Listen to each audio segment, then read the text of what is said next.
কি অবস্থা সবার? তো আজকে আমাদের ৬২ নাম্বার ম্যাথটাতে যে ম্যাথটা রাখা হয়েছে সেই ম্যাথটা হচ্ছে 50 মিটার পার সেকেন্ড প্রাথমিক বেগে একটি বস্তুকে উপরের দিকে ছোড়া হলো। ঠিক আছে, এখানে পাঁচটা কন্ডিশন বলে দিছে। যে এক নম্বরে বলছে যে বস্তুটি কতক্ষণ ধরে উপরে উঠবে, দুই নম্বরে বলছে সর্বাধিক কত উচ্চতায় উঠবে, তিন নম্বরে বলছে যে ভূমিতে পৌঁছাতে তার কত সময় লাগবে, চার নম্বরে বলছে কখন বস্তুটি ২০ মিটার উচ্চতায় থাকবে, এবং লাস্টে যে জিনিসটা বের করতে বলছে সেটা হচ্ছে যে ৩ সেকেন্ড পর তার বেগ কত হবে। সবগুলা পার্টি একদম ছোট এবং ইজি, তো আমি দেখো করতে থাকি।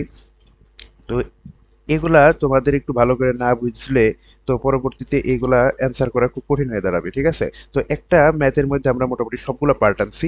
তো এই পার্টের ম্যাথগুলো যখন আমরা সলভ করতে থাকবো, তো সেই জন্য আমাদের দেখো ফার্স্টে কি বলছে যে বস্তুটি কতক্ষণ ধরে উপরে উঠবে, বস্তুটি কতক্ষণ ধরে উপরে উঠবে। তো এই পার্টটা বের করার জন্য আমরা যে ফর্মুলাটা ইউজ করবো সেটা হচ্ছে v is equal to u minus g t. তো এই মোটামুটি এই ক্যাটাগরি ম্যাথগুলাতে এই ফর্মুলাগুলো ইউজ করা হয়। ঠিক আছে, তো বস্তুটি কতক্ষণ ধরে উপরে উঠবে, তো এবার বস্তুটি উঠতে উঠতে উঠতে উঠতে কি একটা পর্যায়ে যে তার শেষ ভেলোসিটি কি জিরো হয়ে যাবে। তাহলে এখানে আমরা কি লিখতে পারি যে zero is equal to u minus g t, এটা আমরা লিখতে পারি। তো এখান থেকে যদি আমরা টি এর ভ্যালুটা বের করতে চাই তাহলে কি লিখবো আমরা, ইউ ডিভাইডেড বাই জি। তো ইউ কত দেওয়া আছে 50 মিটার পার সেকেন্ড, আর জি এর মান কত, জি এর মান ধরো তুমি এখানে 9.8ও ধরতে পারো বা 10ও ধরতে পারো, যাই ধরো সমস্যা নাই। তো এখানে কত আসতেছে এটা যদি ক্যালকুলেশন করে এখানে আসবে 5.1 সেকেন্ড। তাহলে বস্তুটি কতক্ষণ ধরে উপরে উঠবে, 5.1 সেকেন্ড ধরে উপরে উঠবে। ঠিক আছে, আচ্ছা, চলো আমাদের সেকেন্ড পার্ট। তো এই সেকেন্ড পার্টে কি বলছে, সেকেন্ড পার্টে বলছে যে সর্বাধিক কত উচ্চতায় উঠবে, সর্বাধিক কত উচ্চতায় উঠবে। আচ্ছা, তাহলে এখান থেকে আমরা আবার একটা ফর্মুলা জানি না যে v square equal to u square minus 2gh, এটা আমরা জানি। আচ্ছা, তো বস্তুটি সর্বাধিক যত উচ্চতায় উঠুক না কেন এটা শেষ বেগটা আলটিমেটলি কি হয়ে যাবে, জিরো হয়ে যাবে। ঠিক আছে, এটা শেষ বেগটা কি আলটিমেটলি জিরো হয়ে যাবে। তাহলে এখানে আমরা কি লিখতে পারি যে zero is equal to u square minus 2gh। ঠিক আছে, তো এখান থেকে যদি আমরা এইচ এর একটা ইকুয়েশন দাঁড় করি তাহলে কত হবে, you square divided by 2g। তো ইউ এর ভ্যালু কত দেওয়া আছে, ইউ এর ভ্যালু আমরা দেওয়া ছিল কত, 50 স্কোয়ার ডিভাইডেড বাই 2 ইন্টু 9.8। এটা তুমি যদি ক্যালকুলেশন করো তাহলে এখান থেকে তুমি কত পাবা, 127.55, 127.55 মিটার। ঠিক আছে, এটা আমাদের সেকেন্ড পোর্শন। তো 3 নাম্বার পোর্শনটা কি বলছে, এই ম্যাথের 3 নাম্বার পোর্শনটা বলছে যে ভূমিতে পৌঁছাতে তার কত সময় লাগবে, ভূমিতে পৌঁছাতে মানে সে একটা বস্তুকে তুমি উপরের দিকে ঢিল দিলা, সেটা একটা পর্যায়ে যে উপরে উঠলো, উপরে উঠে আস্তে আস্তে আস্তে আবার ভূমিতে পৌঁছালো। তো এই ভূমিতে পৌঁছাতে তার টোটাল কতটুকু সময় লাগছে সেই টোটাল সময়টুকু সে বের করতে বলছে। তো এটার ফর্মুলা আমরা কি জানি যে T is equal to 2 U divided by জি।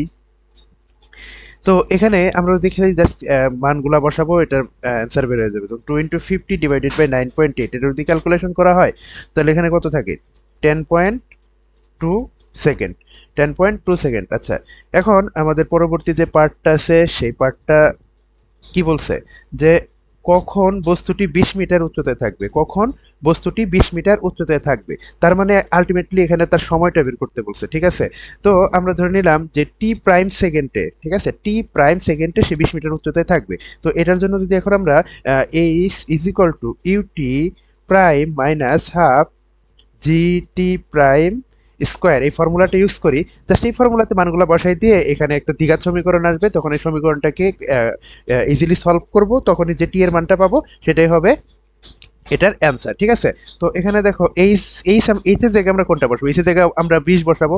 আচ্ছা, তাহলে এখানে লিখি যে 20 ইজ ইকুয়াল টু ইউ এর ভ্যালু কত, 50, 50 টি প্রাইম মাইনাস হাফ জি মানে 4.9 টি প্রাইম তার স্কোয়ার।